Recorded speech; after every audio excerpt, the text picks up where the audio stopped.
ہیں زمین پر وہ یہیں سے ان کا آغاز ہے اور بالآخر یہیں پر ان کو جا ملنا ہے۔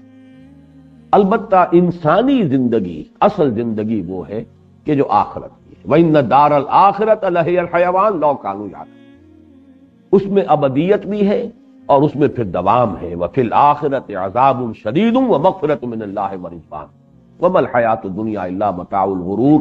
یہ توجہ دلانی میں بھول گیا تھا کہ یہاں غرور غین کے پیش کے ساتھ آیا ہے، جبکہ یہ کہ وَغَرَّكُمْ بِاللَّهِ الْغَرُورُ، آیت نمبر 14 جو تھی وہ ختم ہوئی تھی غرور کے لفظ پر، لیکن وہاں غین پر زبر تھا، وہ فعول کے وزن پر اس میں مبالغہ ہے، بہت دھوکہ دینے والا، بہت بڑا دھوکے باز۔ یہاں یہ ایبسٹریکٹ ناؤن ہے غرور، یعنی دھوکہ، متاع الغرور، دھوکے کا سامان، اور نہیں ہے یہ دنیا کی زندگی مگر دھوکے کا سامان۔ اب یہ جو حقیقت کسی پر منکشف اگر ہو گئی تو اس کا نتیجہ کیا نکلے گا؟ پھر یہ کہ آخرت کی نجات اور فلاح کے لیے اپنی تمام توانائیاں جو ہے اس کے لیے لگائے گا، کھپائے گا۔ زندگی میں جس قدر زندگی کو برقرار رکھنے کے لیے ضروری ہے اتنا حصہ اپنے وقت اور اپنی توانائی اور صلاحیتوں کا وہ اپنے لیے، اپنے نفس کے لیے، اہل و عیال کے لیے صرف کرے گا، لیکن زندگی کا مقصود وہ در حقیقت آخرت کو قرار دے گا۔ یہاں بھی ایک بڑی پیاری حدیث ہے، حضور نے فرمایا انما الدنیا خلقت لکم وانتم خلقتم للآخرہ، یہ دنیا تمہارے لیے بنائی گئی ہے اور تم آخرت کے لیے بنائی۔ تو گویا کہ یہاں پر تو ہمیں بس اتنا کچھ، جتنا کچھ کہ مینٹین کرنے کے لیے، میں نے سبسسٹنس کا لفظ بھی استعمال کیا تھا، رہنا ہے، ایک کوئی نہ کوئی چھت بھی اوپر ہونی چاہیے، کھانے پینے کا کچھ نہ کچھ ضروری بندوبست ہونا چاہیے، تن ڈھانپنے کے لیے کپڑے ہونے چاہیے، جو کہ احادیث میں بنیادی ضروریات جو ہیں جن کے بارے میں بیان کر دیا۔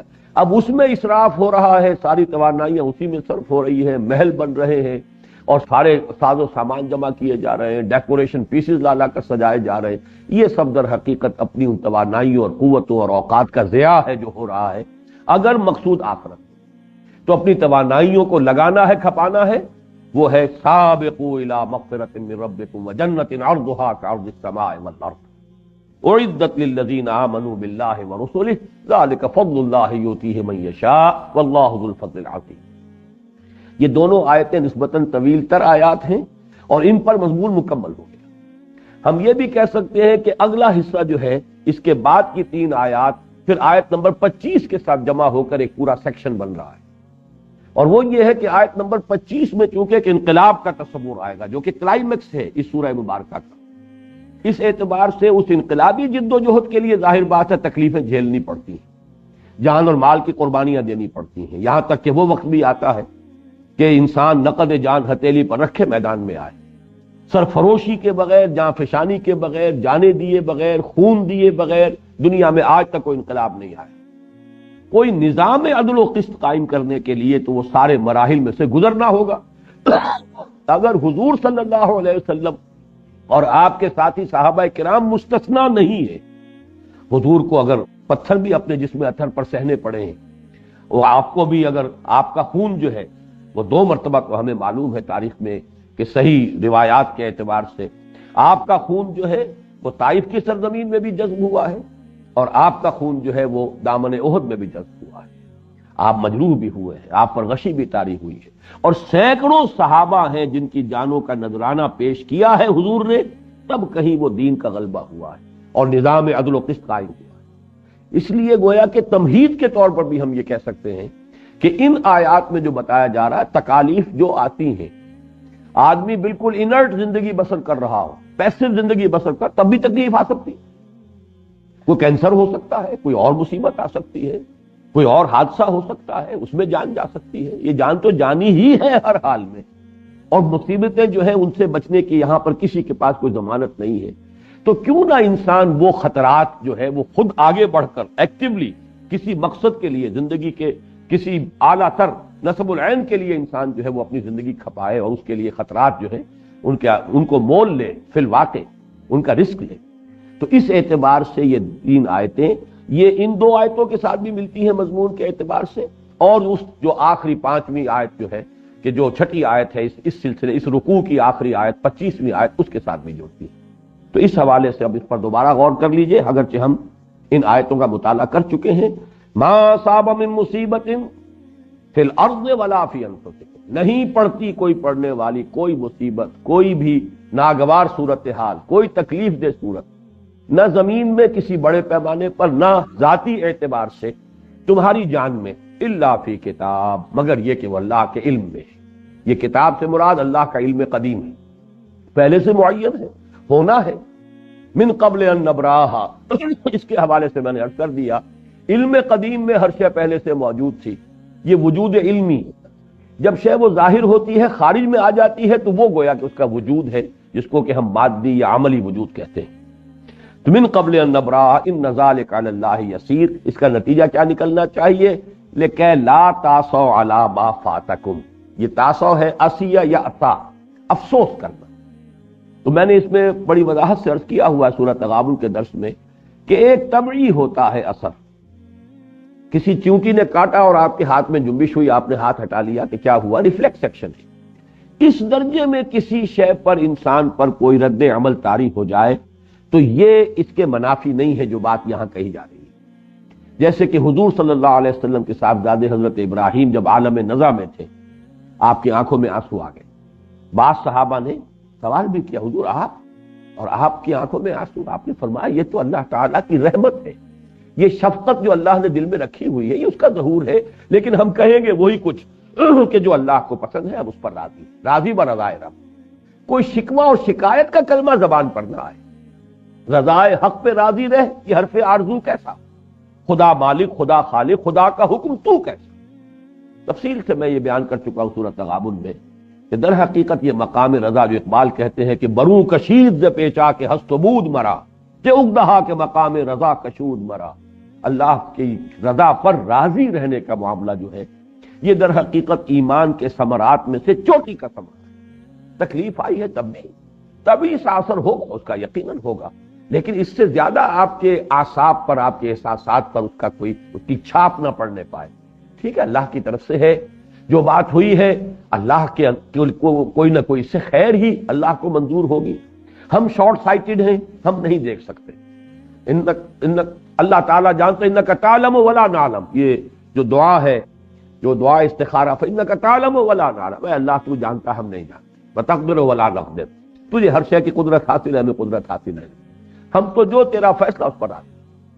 تو یہ ہے اصل میں کہ جو بھی کچھ میرے ساقی نے میرے پیالے میں ڈال دیا ہے، صبر و شکر کے ساتھ انسان اس کو قبول کرے۔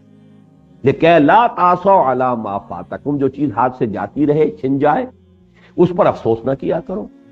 ولا تفرحوا بما آتاکم، فرح کہتے ہیں پھولے نہ سمانا، ایک طبی خوشی ہونا، کوئی بات ہوئی ہے جو آپ کے نفس کو پسند ہے، اچھی ہے، اس سے ایک فوری طور پر ایک خوشی کا احساس، یہ بھی منافی نہیں ہوگا اس کے، لیکن اس کو اس حد تک انسان اس سے تاثر لے لے کہ جیسے کہ جسے ہم کہتے ہیں کہ خوشی سے پھولے نہیں سما رہے، یہ جو معاملہ ہے یہ فرح ہے۔ اس لیے کہ فرح کا لفظ کے اندر ہی یہ چیز موجود ہے، جیسے کوئی چیز پھٹ رہی ہو، فرج کہتے ہی ہے جو کہیں خلا ہو، کوئی ٹوٹ پھوٹ ہو، اسی طریقے سے فرح کا لفظ ہے۔ فرق، یہ تمام جو قریب کے مادے ہیں، کاٹنے والی شے، علیحدہ کر دینے والی شے، تو فرح کہتے ہیں خوشی کا آپے میں نہ سمانا، پھولے نہ سمانا، یہ جو ہمارے ہاں مختلف محاورات ہیں، اس طرح کا اس کے لیے محاورہ ترجمہ اتراؤ نہیں اس پر کہ جو اللہ نے تمہیں دے دیا۔ واللہ لا یحب کل مختال فخور، اور جان لو کہ اللہ تعالی اکڑنے والوں کو اور شیخی خوروں کو پسند نہیں کرتا۔ لا یحب اگرچہ بہت نرم الفاظ ہیں، اصل میں مراد ہے اللہ کو بہت ناپسند ہے۔ یہ قرآن کا اپنا ایک اسلوب ہے، کسی شے کی نفی جو ہے بسا اوقات سادہ نفی ہوتی ہے، بسا اوقات اس کے اندر ایک ایمفیسس ہوتا ہے۔ ان اللہ لا یحب کل مختال فخور، بالکل پسند نہیں ہے اللہ کو وہ لوگ کہ جو اکڑتے ہوں۔ یہ مختال بنا ہے اختیال، خیل سے بنا ہے، خیل گھوڑا، اعلیٰ نسل کا گھوڑا، گھوڑے کی جو ہے چال کے اندر ایک تمکنت ہوتی ہے، جتنا اعلیٰ نسل کا گھوڑا ہوگا اس کی چال میں تمکنت ہوتی ہے، تو اختیال کا لفظ وہاں سے لیا ہے۔ آدمی کے چلنے سے اندازہ ہو جاتا ہے یہ اپنے آپ کو کچھ سمجھتا ہے، کسی ذوب میں ہے، اونچی ہواؤں میں ہے، کوئی اس کو غرور ہے، تو یہ اختیال ہے۔ اور فخر ہے وہی جو لفظ ہم پہلے پڑھ چکے ہیں، تفاخر بینکم، فخر کرنا نسل پر ہے، نسب پر ہے، حسب نسب پر ہے، مال پر ہے، علم پر ہے، زہد پر ہے، تقوی پر ہے، پھر اس کو بیان کرتے رہنا، اس کا اظہار کرنا، یہ ہے اللہ کو یہ چیزیں بالکل پسند نہیں ہیں۔ الذین یبخلون ویامرون الناس بالبخل، یہ جو آیت ہے در حقیقت اس طرز عمل یا اس ذہنیت کا منطقی نتیجہ ہے، اس لیے کہ یہ اختیال اور فخر جو ہے دنیا میں، اگر کوئی نعمت انسان کو ملی ہے تو اس پر فرح، اور فرح کے بعد اختیال، اور اختیال کے ساتھ فخر، یہ تینوں چیزیں جو ہے در حقیقت غمازی کرتی ہیں اس بات کی کہ انسان جو ہے قدر و قیمت سمجھتا ہے اس دنیا کے مال و اسباب کی، اسی پر تبھی تو فخر کر رہا ہے۔ الذی جمع مالا وعددہ یحسب ان مالہ اخلدہ، تو اس کا جو یہ دار و مدار اور انحصار ہے، تو ظاہر بات ہے کہ جو شخص یہ سمجھتا ہے کہ میرا سرمایہ افتخار جو ہے میری دولت ہے، تو اس دولت کو وہ سنبھال کر رکھے گا، خرچ نہیں کرے گا، اس لیے کہ خرچ کرنے میں تو پھر ظاہر بات ہے وہی تو سرمایہ افتخار ہے، اسی سے تو وہ روب گانٹ رہا ہے لوگوں کے اوپر، اسی سے تو اس کی عزت ہے۔ ہمارے اس معاشرے میں خاص طور پر یہ لعنت انتہا کو پہنچ گئی۔ ویسے تو فرق ہوتا تھا، دولت مند بھی ہوتے تھے، غریب بھی ہوتے تھے، لیکن عزت کی بنیاد دولت نہیں ہوتی تھی، عزت کی بنیاد کردار تھا۔ بلکہ یہ کہ ہمارے ہاں وہ فقراء، یہ میں نے مضمون حال ہی میں لکھا بھی تھا ایک، کہ معاشرے کے اندر وہ کیفیت ہوتی تھی کہ وہ فقیر جو ہے، جو درویش کہیں بیٹھا ہوا ہے، لوگوں کا رجوع اس کی طرف ہوتا ہے، علماء کی طرف ہوتا ہے۔ یہ زبیدہ جو بڑی محبوب ملکہ تھی ہارون رشید کی، اس نے کہا تھا، حج کے موقع پہ آئی، اور غالباً وہ اہل بیت میں سے کوئی تھے، بہت بڑی شخصیت، وہ جب آئے ہیں طواف کرنے کے لیے تو پورا مجمع ان کی طرف متوجہ ہو گیا۔ تو ملکہ نے کہا اپنے شوہر سے، اور یہ آزادی وہی اختیار کر سکتی تھی اس لیے کہ بڑی محبوب بیوی تھی، اس نے کہا کہ اصل تو حکومت ان کی ہے، تمہاری کہاں ہے؟ یہ دلوں پہ حکومت کر رہے ہیں، تمہارا جو ہے، تمہاری حکومت جو ہے وہ لوگوں کے جسموں پر ہے، اور ان کی حکومت دلوں پر ہے۔ تو یہ ویلیوز جس معاشرے کے اندر ہو تو اس کا معاملہ جو ہے، چاہے کچھ اونچ نیچ ہو بھی معاشرے میں، اس سے اخلاق کا دیوالہ اس طرح نہیں نکلتا جیسا کہ ہمارے معاشرے میں نکل گیا ہے، کہ معلوم ہے کہ یہ حرام کی دولت ہے، یہ ہیروئن کی کمائی ہے، یا فلاں کی کمائی ہے، یہ رشوتیں ہیں، یا یہ سودی معاملہ ہے، لیکن یہ کہ جس کے پاس دولت ہے اس کے لیے عزت ہے، اس کے سامنے جھکے جا رہے ہیں، بچھے جا رہے ہیں، اور یہ اچھے اچھے لوگوں کا طرز عمل یہ ہے۔ تو اس سے در حقیقت معلوم ہوا کہ اخلاق کا دیوالہ نکل گیا، ویلیوز ختم ہو گئی، اقدار کا بیڑا غرق۔ تو یہاں اصل میں یہ بات آ رہی ہے کہ الذین یبخلون، جو یہ سمجھتے ہیں کہ عزت کی بنیاد پیسہ ہے تو بخل کریں گے، پیسے کو سنبھال کر رکھیں گے، وہ کاہے کو پیسہ خرچ کریں گے؟ پیسہ خرچ کریں گے تو اپنی عزت کی بنیاد، اپنے فخر کی بنیاد کو ڈھا رہے ہیں۔ اور دوسری بات یہ یامرون الناس بالبخل، جو شخص خود یہ بخل کرے گا وہ دوسروں کو بھی بخل کا مشورہ دے گا۔ کی وجہ یہ ہوتی ہے کہ ایک تو یہ ہے کہ بہرحال لوگوں کی نگاہ میں وہ اپنا بھی تو کوئی بھرم قائم رکھنا چاہتا ہے، اپنی بات کے لیے بھی جسٹیفیکیشن چاہے گا۔ امر کا لفظ جو ہے یہاں پر سمجھ لیجئے کہ یہ مشورے کے معنی میں، حکم کے معنی میں نہیں، عربی زبان میں لفظ امر جو ہے دونوں معنی میں آتا ہے۔ بھائی کچھ عقل کے ناخن لو، کچھ سوچو، یہ کیا تم نے دونوں ہاتھ کھلے رکھے ہوئے ہیں اپنے؟ تمہارے ہاتھ میں تو معلوم ہوتا ہے کوئی سوراخ ہے، کوئی پیسہ روکتے ہی نہیں ہو اپنے پاس، تمہیں چاہیے کہ کچھ آگے کی فکر کرو، بچوں کی فکر کرو، بیٹیوں کے ہاتھ پیلے کرنے ہیں، تو بڑے ہی ناصحانہ انداز میں اور بڑے ہی خیرخواہانہ انداز میں بخل کا مشورہ دیا جائے، تاکہ ہمارا بخل بھی ڈھکا رہے، چھپا رہے۔ یہ بالکل وہی نفسیاتی بات ہے جو میں حقیقت نفاق کے ضمن میں بارہا بیان کر چکا ہوں، کہ نفاق جب اپنی تیسری منزل کو پہنچتا ہے تو پھر بغض ہو جاتا ہے، دشمنی ہو جاتی ہے ان سے کہ جو دیوانہ وار گویا کہ جان اور مال خرچ کر رہے ہیں، کہ ان کی اس دیوانہ وار اپنے جان اور مال کی بازی لگانے سے ہماری بزدلی، ہمارا بخل نمایاں ہو رہا ہے۔ اگر پکار آتی سب بیٹھے رہتے، کوئی بھی جنبش نہ کرتا تو سب برابر تھے۔ یہ بھی ہوا ہے ایک دفعہ حضور کی سیرت میں، جب صلح حدیبیہ کے موقع پر حضور نے فرمایا کہ اب ہو گئی بات، صلح ہو گئی، ٹرمز طے ہو گئی، اچھا بھائی اٹھو، اب یہیں پر قربانیاں دے دو، احرام کھول دو۔ ایک بھی نہیں اٹھا۔ یہ تاریخ کا ایک عجیب واقعہ ہے، میرے لیے تو تاحال عقدہ ہے ایک، کہ حضرت ابو بکر کی بھی تو صراحت نہیں ہے کہ وہ بھی اٹھے ہو، ایک بھی نہیں اٹھا۔ 3 دفعہ کہا ہے حضور نے، اور دل گرفتہ ہو کر، رنجیدہ ہو کر اپنے خیمے میں چلے گئے۔ وہاں حضرت ام سلمہ رضی اللہ تعالی عنہا ساتھ تھی، بہت مدبر خاتون تھی۔ انہوں نے ان سے جا کے کہا ہے کہ میں نے 3 دفعہ کہا ہے مسلمانوں سے کہ اٹھو، اب احرام کھول دو، قربانی دے دو، کوئی نہیں اٹھ رہا۔ انہوں نے مشورہ دیا کہ آپ کچھ نہ کہیے، آپ اپنا احرام کھول دیجئے اور قربانی دے دیجیے۔ جب آپ نے آ کر یہ کام کیا سب کھڑے ہو گئے۔ تو میری تعبیر یہ ہے کہ وہ کچھ حالت منتظرہ میں مبتلا تھے کہ شاید ابھی کوئی نئی صورت پیدا ہو جائے، شاید کوئی اللہ ہمارا ابھی امتحان ہی لے رہا، اس لیے ایک عجیب سی حالت منتظرہ طاری ہو گئی تھی کہ کوئی نہیں اٹھا۔ لیکن اس وقت جو میں بات بیان کر رہا تھا وہ یہ تھا کہ جب کوئی نہیں اٹھا تو سب برابر ہو گئے۔ اگر کچھ لوگ اٹھ جاتے، کچھ رہ جاتے، تو جو اٹھ گئے ان کا ایک مرتبہ واضح ہو جاتا کہ یہ نبی کی پکار پر فوراً لبیک کہنے والے ہیں، اور جو پیچھے رہ گئے وہ گویا کہ تربص میں ہے، انتظار میں ہے۔ تو منافقین کو یہی غصہ آتا تھا کہ جب آتا ہے نکلو اللہ کی راہ میں، انفروا خفافا وثقالا، یہ نکل رہے ہیں، یہ کچھ سوچتے ہی نہیں، کوئی اپنا نفع نقصان، کوئی اندیشے، کوئی خطرات، موسم کو نہیں دیکھ رہے کہ شدید ترین گرمی کا موسم ہے، یہ نہیں دیکھ رہے شیر کے منہ میں جا رہے ہیں، سلطنت روما کے ساتھ ٹکر لے رہے ہیں، بازی بازی بارش بابا ہم بازی۔ اب تک تو جو بھی جنگیں ہوئی ہیں وہ اندرون ملک عرب ہوئی ہیں، یہ standing super power, standing armies جس کی لاکھوں کی، اور یہی ہوا ہے غزوہ موتا کے اندر۔ 3000 گئے تھے، 1 لاکھ کے ساتھ ٹکراؤ ہو گیا، اور 1 لاکھ اور موجود تھا۔ ایک روایت یہ ہے کہ 2 لاکھ کے ساتھ ٹکراؤ ہوا ہے۔ لیکن یہ کہ بہرحال غزوہ تبوک کے لیے جن لوگوں کو پکارا ہے، جن میں ایمان صادق تھا، وہ نکل کھڑے ہوئے۔ تو یہ ہے اصل میں جو شخص خود بخل کرتا ہے دوسروں کو بھی بخل کا مشورہ دے گا، جو خود آگے نہیں بڑھنا چاہتا دوسروں کو بھی نہ وہ بڑھنے کا مشورہ دے گا بلکہ روکے گا۔ ہلم الینا، یہ ہم پڑھ چکے ہیں، آؤ ہمارے پاس بیٹھو یہیں پر، کہاں جا رہے ہو، کیوں خطرات مول لیتے ہو، ہلم الینا، آؤ ہمارے ساتھ ہی بیٹھو۔ تو یہ ہے وہ بات کہ الذین یبخلون ویامرون الناس بالبخل، جو خود بھی بخل سے کام لیتے ہیں اور لوگوں کو بھی بخل ہی کا مشورہ دیتے ہیں۔ ومن یتول فإن اللہ هو الغنی الحمید، اور جو کوئی پیٹھ دکھائے گا، پیٹھ موڑ لے گا، روگردانی کرے گا، یہ سب کچھ سن کر بھی نہ انفاق پر آمادہ ہوگا نہ جہاد کے لیے آمادہ ہوگا، تو وہ سن رکھے کہ اللہ غنی اور حمید ہے، اسے کسی کی احتیاج نہیں ہے۔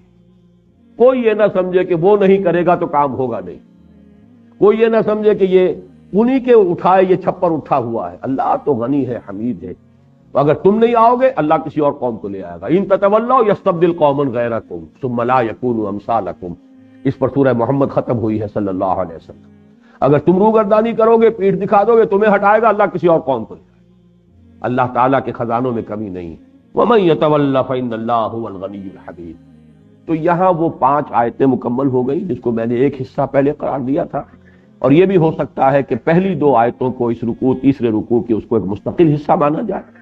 حیات زندگی کی اصل حقیقت، ہیومن لائف کا سائیکل، اس کی مشابہت جو ہے وہ پلانٹ کنگڈم میں جو بھی سائیکل چل رہا ہے اس سے، آخرت کی اصل اہمیت، اور پھر یہ کہ اصل مقصود و مطلوب آخرت کو بنا لینا، اور اس میں مسارعت اور اس میں مسابقت آگے نکل، وہ اپنی جگہ ایک مکمل مضمون تھا۔ پھر 4 آیتیں جو یہ آئی ہیں اس کے اندر بھی جو ہے وہ 3 آیتیں، اس میں یہ مضمون آ گیا، دنیاوی مصائب اور مشکلات اور تکالیف، ان سے گھبرانے کی ضرورت نہیں ہے۔ یہ تو در حقیقت تندی باد مخالف سے نہ گھبرا ہے عقاب، یہ تو چلتی ہے تجھے اونچا اڑانے کے لیے۔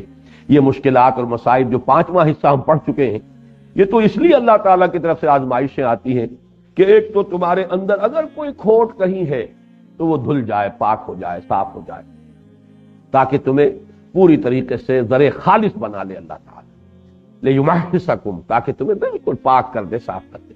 پھر یہ کہ تمہارے جوہر نمایاں اسی سے ہوں، معلوم ہوگا ہوز ہو، کس کا کتنا جذبہ ہے، کس کے اندر کتنا شوق جہاد تھا، کس کے اندر کتنا جذبہ انفاق تھا۔ کیسے معلوم ہوتا ابو بکر کا مقام کیا ہے، کیسے معلوم ہوتا کہ عمر کا مقام کیا ہے؟ وہ تو انہی چیزوں سے جو ہے جوہر کھلے ہیں، نکھرے ہیں، نمایاں ہوئے ہیں۔ تو وہ فلسفہ پورا جو ہے وہ ہم پڑھ چکے ہیں 5ویں حصے میں، کہ ابتلا، آزمائش، امتحانات کیوں آتے ہیں، اس کی حکمتیں کیا ہیں۔ اب آ گئی وہ آیت جس کو میں ایک مستقل حصہ قرار دے رہا ہوں، اور یہ در حقیقت اس پوری سورہ مبارکہ کا کلائمیکس، نقطہ عروج ہے۔ اور یہ بھی میں عرض کر دوں، یہ میں نے بارہا الفاظ استعمال کیے، پھر دوہرا رہا ہوں۔ انقلاب جس شے کا نام ہے اسے آپ اس کی کونوٹیشن کو اچھی طرح سمجھ لیجئے۔ انقلاب کہتے ہیں کسی اجتماعی نظام کو بدل دیں۔ ظاہر بات ہے جو ایگزسٹنگ سسٹم ہوگا، پولیٹیکو سوشو اکنامک سسٹم، اس کو تلپٹ کریں گے، اس کا تختہ الٹیں گے تو کوئی اور نظام آئے۔ اس کے بغیر کسی دوسرے نظام کے لیے ایگزسٹنگ سسٹم جو ہے وہ جگہ چھوڑنے کو تیار نہیں، اور اس میں ظاہر بات ہے وعظ، نصیحت، تلقین، تعلیم، تبلیغ، یہ سب اپنی جگہ پر بہت ضروری ہے، یہ سٹارٹنگ پوائنٹ اس کا یہی ہے۔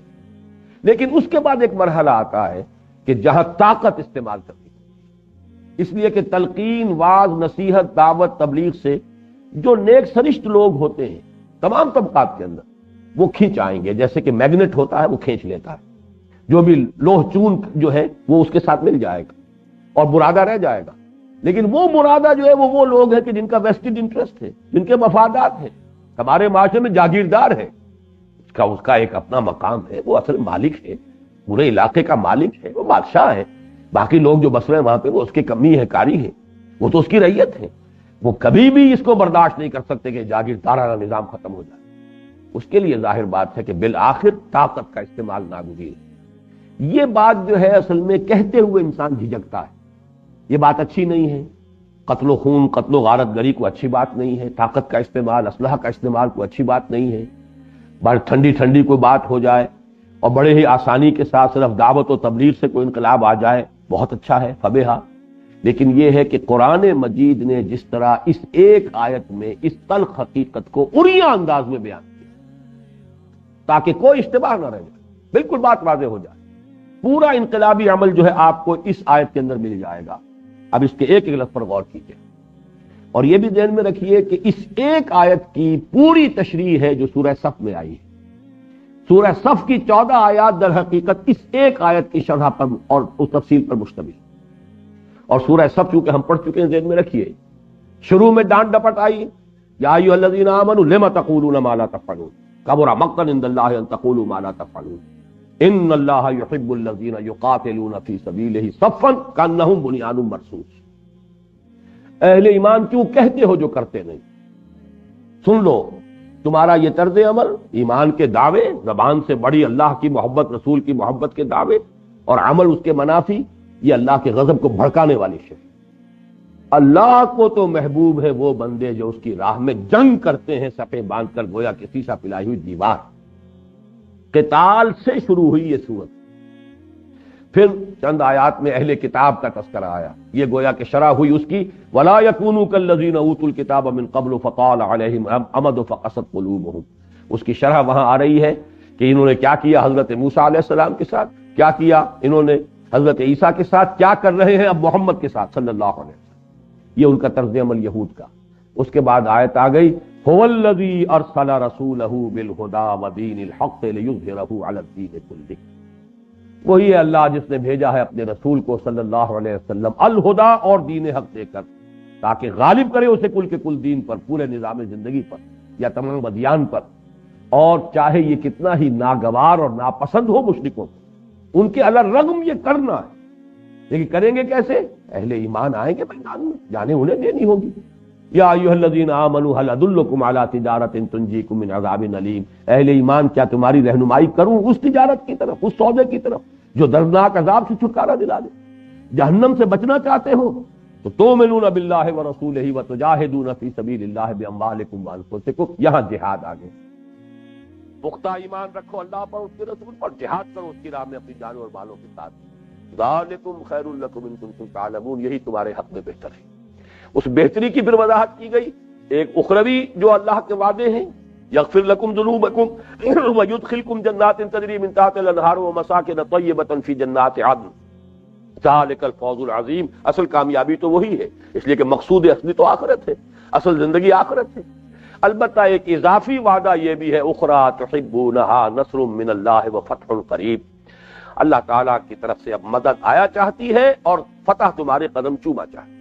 فبشر المومنین، اے نبی اہل ایمان کو بشارت دے دیجئے۔ آخر میں اللہ کی نصرت کی پکار، یا ایھا الذین آمنوا کونوا انصار اللہ کما قال عیسی ابن مریم للحواریین من انصاری الی اللہ۔ اے اہل ایمان اللہ کے مددگار بنو، جیسے کہ عیسیٰ ابن مریم نے کہا تھا حواریوں سے، کون ہے میرا مددگار اللہ کی راہ میں؟ قال الحواریون نحن انصار اللہ۔ تو اس وقت کہا تھا حواریین نے، ہم ہیں اللہ کے مددگار۔ یہ میں نے آپ کو ایک جنرل سروے دے دیا ہے۔ اب اس سورت کو، اس آیت کو پڑھیے۔ لقد ارسلنا رسلنا بالبینات، ہم نے ہی بھیجا اپنے رسولوں کو بینات کے ساتھ۔ اب فرق یہ ہے کہ وہ جو آیت ہے هو الذی ارسل رسولہ بالہدی ودین الحق لیظہرہ علی الدین کلہ، وہ واحد کے صیغے میں ہے، تعین کے ساتھ محمد الرسول اللہ صلی اللہ علیہ وسلم کی رسالت کا مقصد بیان ہوا۔ یہ جنرلائزڈ لا ہے، اللہ کا عمومی قانون ہے، اور یہ اجتماعی فارم میں آ رہا ہے تمام رسولوں کے بارے میں۔ لقد ارسلنا رسلنا، اب ایک رسول کی بات نہیں ہو رہی ہے، یہ ایک قانون ہے، کلیہ ہے، قاعدہ ہے۔ ہم ہی نے بھیجا اپنے رسولوں کو، اور یہاں دیکھیے تین چیزیں آئیں گی۔ بالبینات نمبر 1، وانزلنا معہم الکتاب نمبر 2، والمیزان نمبر 3 نوٹ کرتے جائیے. ہم نے ان کو بھیجا بینات کے ساتھ. بینات کا لفظ پہلے حصے میں بھی آ چکا ہے. دوسرے حصے میں هو الذی ينزل على عبده آیات بینات، اس میں وضاحت کر چکا ہوں کہ بین کہتے ہیں اس شے کو جو از خود ظاہر ہو، خود نمایاں ہو، جس کو کسی اور دلیل کی حاجت نہ ہو، جس کی وضاحت کی کوئی ضرورت نہ ہو. آفتاب آمد، دلیل آفتاب. اب یہ لفظ آتا ہے عام طور پر رسولوں کے تذکرے میں معجزات کے ساتھ. معجزہ جس رسول کو دیا جاتا تھا وہ گویا کہ بالکل واضح کر دیتا تھا کہ یہ بات کسی ہیومن جو ہے صلاحیت یا طاقت اس سے وجود میں نہیں آ سکتی، یقیناً یہ اللہ کی طرف. جیسے کہ ایک معجزہ دیا قوم سمود کو، انہوں نے مطالبہ کیا کہ اے صالح ہم تمہیں مان لیں گے اگر یہ سامنے کی چٹان سے ابھی تم ایسا کرو کہ اس میں سے ایک گابھن اونٹنی برآمد ہو جائے. انہوں نے اللہ سے دعا کی کہ یہ ماننے کو تیار ہیں اگر انہیں یہ معجزہ دکھا دیا جائے. چٹان شق ہوئی، گابھن اونٹنی برآمد ہوئی. لیکن یہ کہ قوم نے نہیں مانا پھر بھی، اسی لیے وہ ہلاک کر دی گئی، قوم برباد کر دی گئی. معجزے کے آنے کے بعد بھی اگر قوم ایمان نہ لائے تو پھر اس کی ہلاکت. تو بینات معجزات. لقد ارسلنا رسلنا بالبینات، ہم نے بھیجا اپنے رسولوں کو بینات کے ساتھ. وانزلنا معہم، اور ان کے ساتھ ہم نے اتاری دو چیزیں، الکتاب والمیزان.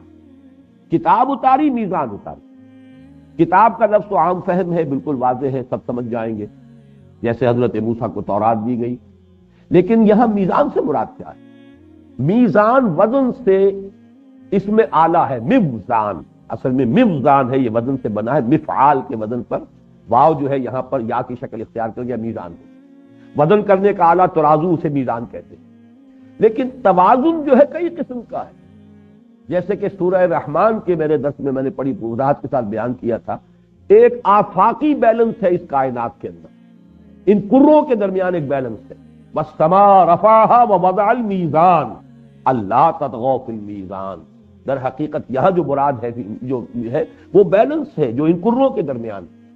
یہ تمام جتنے کرے تیر رہے ہیں فضا کے اندر، سیارے اور گردش میں ہیں، ان کا توازن ہے. ان کے ڈسٹینسز جو ہیں انہی کے، جو آپ کو معلوم ہے کہ ڈسٹینس کے انورس پروپورشنیٹ میں وہ ان کی جو ہوتی ہے آپس کی باہمی کشش وہ ہے، اور وہ توازن کیا ہے، ادھر سے اس کو وہ کھینچ رہا ہے، ادھر سے یہ کھینچ رہا ہے، تو یہ اپنی جگہ پر قائم. اسی طریقے سے جو نظام اللہ عطا فرماتا ہے وہ نظام ایک میزان ہے، اس میں حقوق اور فرائض کا توازن ہوتا ہے. فلاں کا یہ حق ہے، یہ اس کا فرض ہے، یہ اس کی ذمہ داری ہے. آپ کو معلوم ہے ہم کہتے بھی ہیں کہ privileges go with responsibility. جہاں زیادہ ذمہ داری ہوگی پریولیجز بھی زیادہ ہوں گی، اتھارٹی بھی زیادہ ہوگی، اختیار بھی زیادہ ہوگا. تو حقوق اور فرائض میں توازن ہوگا تو معاشرہ صحیح رہے گا. اور اگر اس کے اندر امبیلنس ہو گیا، اسی کا نام ظلم ہے، اسی کا نام عدوان ہے، اسی کا نام زیادتی ہے، ناانصافی ہے. تو در حقیقت جو شریعتیں اللہ تعالیٰ نے نازل فرمائی ان سب کا مقصد یہ ہے کہ توازن قائم. مثلا 3 چیزوں کے اندر توازن ہے کہ جو بہت ایویسو ہے انسان کے لیے، اس کا حصول آسان نہیں. قدیم ترین مسئلہ ہے عورت اور مرد میں توازن کیا ہو. ظاہر بات ہے دونوں ایک دوسرے کے محتاج ہیں، عورت مرد کی محتاج ہے، مرد عورت کا محتاج. لیکن یہ کہ آپ نے دیکھا کہ یہ توازن نہیں ہو پاتا. یا تو عورت کو ملکیت بنا لیا جاتا ہے، جوتی کی نوک سمجھا جاتا ہے، اس کے کوئی حقوق نہیں ہے، کوئی اس کا اسٹیٹس نہیں ہے، کوئی اس کا دنیا کے اندر مقام نہیں. اور یا پھر یہ کہ وہ عورت بالکل مرد کے شانہ بشانہ ہو کے برابر ہو کر، بلکہ یہ کہ کلوپیٹرا کی شکل اختیار کر کے پورے ملکوں کی قسمت جو ہے اس کی نیا ڈبو دیتی ہے. توازن بہت مشکل کام کہ وہ انسان بھی ہے، اس کے حقوق بھی ہیں، اس کے احساسات بھی ہیں، اس کا اپنا ایک مقام ہے، معاشرے کے اندر اس کی حیثیت ہے، اس کی عزت بھی ہونی چاہیے. لیکن یہ کہ اس سے معاشرے کا خاندانی نظام جو ہے وہ درہم برہم نہیں ہونا چاہیے، انارکی نہیں ہونی چاہیے، کیوس نہیں ہونا چاہیے. فیملی جو ہے ایک انٹیگریٹڈ ادارہ ہو، ایک منظم ادارہ ہو، اس کے اندر ڈسپلن ہو. اس لیے کہ پورا معاشرہ جو ہے اسی پر ڈیپینڈنٹ ہے. معاشرہ کہتے کس نے؟ It's a collection of families. 10,000 20,000 10 lakh 20 lakh families ہیں جن کا نام معاشرہ ہے. اس معاشرے میں سے اگر ہر اینٹ جو ہے، ہر فیملی کا انسٹیٹیوشن جو ہے وہ اگر منظم نہیں ہے، ڈسپلن نہیں ہے، آرگنائز نہیں ہے، تو معاشرہ جو ہے اس میں کیوس ہو. لیکن وہ کیسے ہو؟ کیا حقوق ہیں وہ عورت کے، کیا حقوق ہیں مرد کے، کیا فرائض ہیں عورت کے، کیا فرائض ہیں مرد کے؟ یہ آسان کام نہیں، اس کا حل کرنا آسان نہیں. مرد نظام بنائے گا وہ ظاہر بات ہے کہ وہ عورتوں کے حقوق کی کو اپنے سامنے نہیں رکھ سکتا، وہ تو اپنی اس کی نفسیات ہے، اپنی باتیں وہ جانتا ہے، اپنے احساسات اسے معلوم ہے، وہ تو ظاہر بات ہے کہ مرد نظام بنائے گا تو اپنا پڑا بھاری رکھے گا، اور اگر عورت کو موقع مل جائے تو ظاہر بات ہے اس کو اپنے احساسات کا پتہ ہے، وہ مرد کی حیثیت سے سوچ ہی نہیں سکتی، وہ فیل ہی نہیں کر سکتی اس کی کیفیت کو، لہذا وہ اپنا نظام بنائے گی۔ تو انسان محتاج ہے کہ اللہ تعالیٰ کی طرف رجوع کرے جو کریٹر ہے سب کا۔ دوسرا بڑا پیچیدہ مسئلہ جب سے تمدن کی شکل ہوئی، اجتماعیت اور انفرادیت میں کیا توازن ہو؟ یا تو ٹوٹلیٹیرین سوسائٹی ہو جاتی ہے، بڑا نظم ہے، ڈکٹیٹر ہے، کوئی حقوق نہیں لوگوں کے، نہ کوئی وہ اپنا اظہار خیال کر سکتے ہیں، نہ وہ جماعت بنا سکتے ہیں، نہ پارٹی کوئی آرگنائز کر سکتے، کچھ نہیں، بہت ہی ٹوٹلیٹیرین قسم کا معاشرہ ہے، ملوکیت جیسے چلتی ہے دنیا کے اندر، فرد جو ہے کچلا جاتا ہے۔ یا یہ ہے کہ انفرادی آزادی وہ ہوتی ہے جو آج مغرب میں ہے، جو چاہو کرو، ننگے ہو کے بازاروں میں نکل آؤ، نیوڈ کلبز بناؤ، دو مرد شادیاں کریں، جو چاہے کریں، ہومو سیکسویلٹی کے لیے اس کے حق میں دلائل کے انبار ہیں، لمبے چوڑے قوانین بنائے جا رہے ہیں۔ ایک دوسری انتہا یہ کہ فرد ہے، فرد کی آزادی ہے، آپ کو کیا حق ہے؟ وہ جس طرح چاہتا ہے اپنی جو جنسی خواہش پوری کرتا ہے۔ Who are you to question؟ یہ اس کی آزادی ہے۔ جب ایک مرد ایک عورت اپنی آزادانہ رضا سے زنا کریں تو جرم ہے ہی نہیں، وہ تو اگر بالجبر زنا ہوا ہو، ریپ جو ہے وہ جرم ہے، لیکن یہ کہ اگر وہ آزادانہ مرضی سے کر رہے ہیں تو یہ کوئی جرم ہی نہیں، اس لیے کہ ان کو اختیار ہونا چاہیے، ان کے اپنی آزادی کے، اپنے جسموں کے مالک ہیں۔ جب جسموں کے مالک ہیں، زیادہ سے زیادہ شوہر یہ کہہ سکتا ہے کہ میرے حق پر کوئی دست درازی ہو گئی ہے، وہ جائے سول کیس بنائے، اس میں کوئی کرمنل کیس نہیں ہے۔ اب یہ ہے آزادی کی وہ انتہا، مادر پدر آزادی، معاشرہ جو ہے اس انتہا کو نکل گیا۔ اب یہ کیا توازن ہو اس میں؟ یہ ہے در حقیقت نہایت پیچیدہ مسئلہ، اور سب سے زیادہ ریسنٹ جو مسئلہ پیدا ہوا ہے انسانی معاشرے کے اندر، انسانی اجتماعیت میں، وہ ہے لیبر اور کیپٹل کے درمیان۔ یہ ہوا ہے اصل میں اس انڈسٹریل ریولوشن کے بعد، اس سے پہلے یہ مسئلہ نہیں تھا۔ وہ صرف یہ کہ معمولی کھڈیاں لے کے بیٹھا ہوا کوئی کپڑا بن رہا ہے، بڑے بڑے کارخانے جس میں 20-30 ہزار آدمی کام کر رہے ہیں، ایسا تو نہیں ہے۔ لہذا وہ جو بھی ہے بڑا سمپل سا مبادلہ ہوتا تھا، جس نے کھیت میں کام کیا، ہل چلایا، گندم اس نے اگائی ہے، وہ جائے گا اپنی وہ گندم دے دے گا اس کو، کہ جو وہاں بیٹھا رہا ہے وہ گندم تو نہیں اگا سکتا، وہ کھیت میں تو کام نہیں کر سکتا، وہ کرگے پر بیٹھا ہوا جو ہے کھدر بنا رہا تھا، وہ کھدر اس کو دے گا، اس سے اپنے دانے لے لے گا، اللہ اللہ خیر۔ سمپلسٹ اکانومی یہی تھی مبادلے کی۔ لیکن یہ کہ پھر کیپٹل وجود میں آیا۔ ایچ جی ویلز نے بہت خوبصورت لکھا ہے کہ جب یہ کرنسی کا تصور پیدا ہوا ہے رومن امپائر کے زمانے میں، تو انسان کو یہ اندازہ نہیں تھا کہ کتنی بڑی لعنت کا طوق انسان نے اپنی گردن میں ڈال دیا ہے۔ اس سے پہلے ساری تجارت بارٹر پر تھی، جو کرگے پر بیٹھا ہوا کپڑا بن رہا ہے، اس نے اتنے گز کپڑا دے دیا اور اس سے اس کو اتنی جو ہے وہ من جو ہے گندم مل گئی، اللہ اللہ خیر صلی اللہ، وہ اپنا کھائے گا، وہ کپڑا پہنے گا۔ لیکن جب آ گیا گولڈ، یہ کرنسی ہے، 1 تولہ گولڈ برابر ہے اتنے من گندم کے۔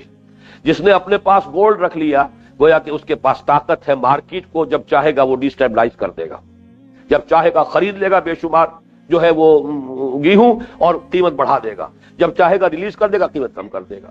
یہ لعنت جو ہے، اور پھر ہولڈنگ اور دولت کا جو ارتکاب ہے وہ اسی سے شروع ہوا۔ گندم کوئی کتنی جمع کر سکتا تھا اپنے پاس، کتنی رکھ سکتا تھا، لیکن سونا تو رکھ سکتے ہیں آپ، سونا خراب نہیں ہوتا، کوئی بگڑتا ہی نہیں اس کا۔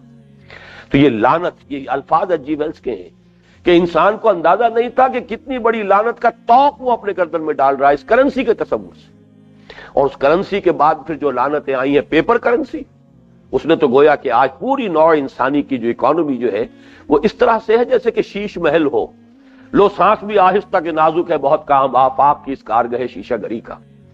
پھر یہ کہ پھر بڑے بڑے کارخانے ہیں، اب اس میں کیپٹلسٹ ہے، ایک سٹرگل چل رہی ہے لیبر اور کیپٹل کے درمیان۔ آپ کو معلوم ہے مارکس کا سارا فلسفہ لیبر کی سرپلس ویلیو کے اوپر چلا، اتنا بڑا انقلاب آیا، خون خرابہ ہوا، وہ سارا مسئلہ یہ ہے لیبر کے اپنے حقوق، اور جو کیپٹل ہے وہ چاہتا ہے کہ کیپٹل ہے صاحب ہم تو کارخانہ بند کر دیں گے، جاؤ تم گھر جا کے بیٹھو۔ اس غریب کو یہ معلوم ہے کہ اگر 4 دن مجھے مزدوری نہیں ملی تو میرے گھر کے اندر جو ہے فاقہ آ جائے گا، میرا بچہ جو ہے اس کو پینے کے لیے دودھ نہیں، لہذا کارخانے کے مالک کے رحم و کرم پر ہے، بھائی جو بھی مجھے دیتے ہو تم، جو ویج دو گے میں تو کام کروں گا۔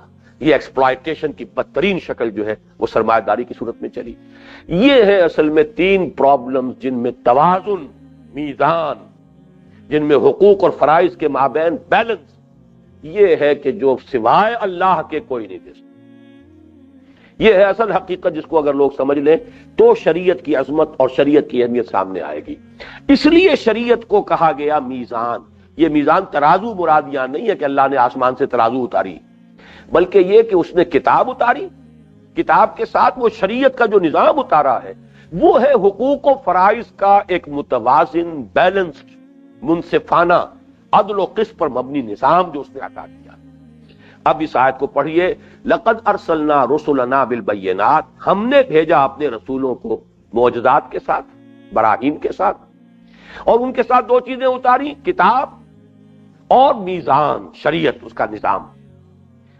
لے یقوم الناس بالقسط، یہ ہے اصل میں اس آیت کی جو جان ہے، اصل میں ان الفاظ میں لے، کس لیے اتارا ہم نے یہ سب کچھ، کس لیے رسول بھیجے، کس لیے کتاب نازل کی، کس لیے میزان اتاری، تاکہ میزان نصب ہو۔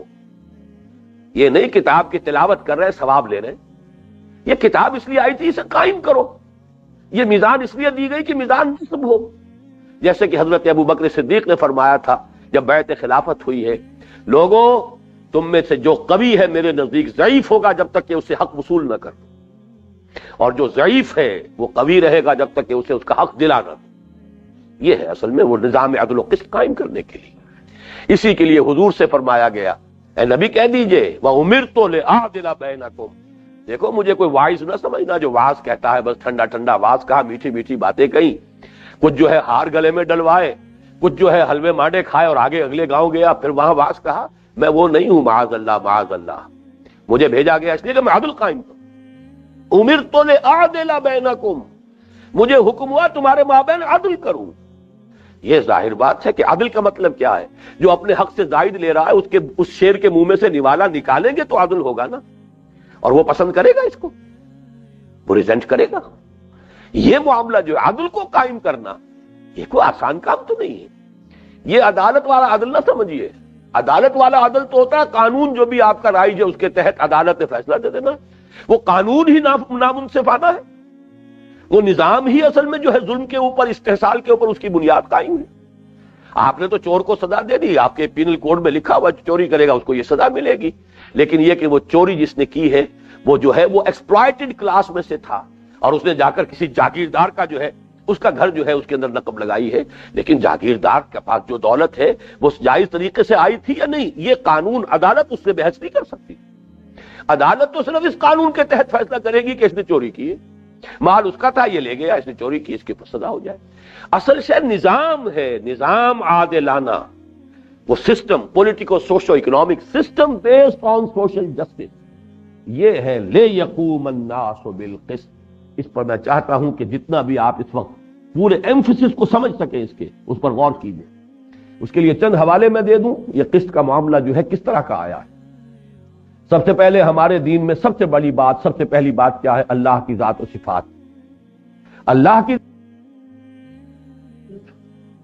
شہد اللہ انہ لا الہ الا هو والملائکۃ واولو العلم قائما بالقسط، اللہ کی یہ شان ہے، اللہ کی یہ صفت ہے، وہ قسط کا قائم کرنے والا۔ آخرت ہے ہی اس لیے کہ عدل و قسط قائم ہو۔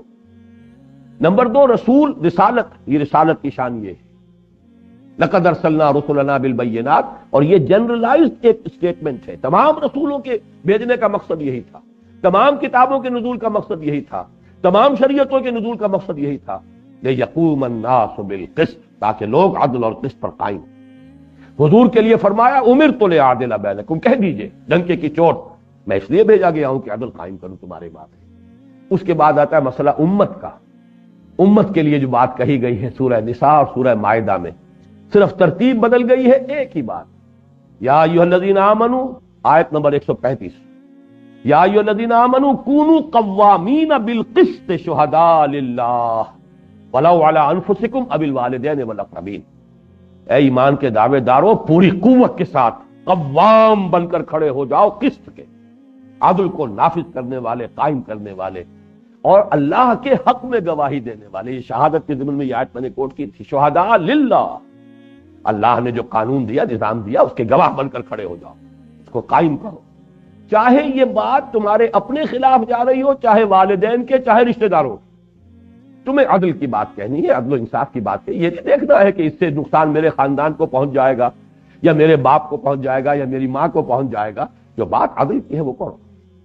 یا ایھا الذین آمنوا کونوا قوامین بالقسط شہداء للہ ولو علی انفسکم او الوالدین والاقربین. یہی بات الٹ کر ذرا ترتیب جو ہے یہ سورہ مائدہ کے اندر آئی ہے، آیت نمبر 8. یا ایھا الذین آمنوا کونوا قوامین للہ شہداء بالقسط ولا یجرمنکم شنآن قوم علی الا تعدلوا اعدلوا هو اقرب للتقوی. اہل ایمان اللہ کے لیے کھڑے ہو جاؤ. کونوا قوامین للہ شہداء بالقسط، عدل اور انصاف اور قسط کی گواہی دینے والے بن کر کھڑے ہو جاؤ. اور دیکھنا کسی قوم کی دشمنی تمہیں اس پر آمادہ نہ کر دے کہ تم عدل سے انحراف کرو. وہاں یہ کہا گیا تھی کہ حق کی بات کہو، چاہے تمہارے اپنے والدین کے خلاف، تمہاری اپنی ذات کے خلاف، تمہارے اپنے کلب قبیلے کے خلاف جا رہی. یہاں وہی بات برعکس گئی، کسی قوم کی دشمنی تمہیں اس پر آمادہ نہ کر دے کہ اللہ تعدلوا کہ تم عدل سے انحراف کرو. اعدلوا هو اقرب للتقوی، عدل سے کام لو، یہی تقوی سے قریب. یہ ہے وہ اہمیت عدل و قسط کی، اور یہ عدل و قسط اجتماعی نظام کی شکل میں. لقد ارسلنا رسلنا بالبینات وانزلنا معهم الکتاب والمیزان لیقوم الناس بالقسط. بارک اللہ لی ولکم فی القرآن العظیم ونفعنی وإیاکم بالآیات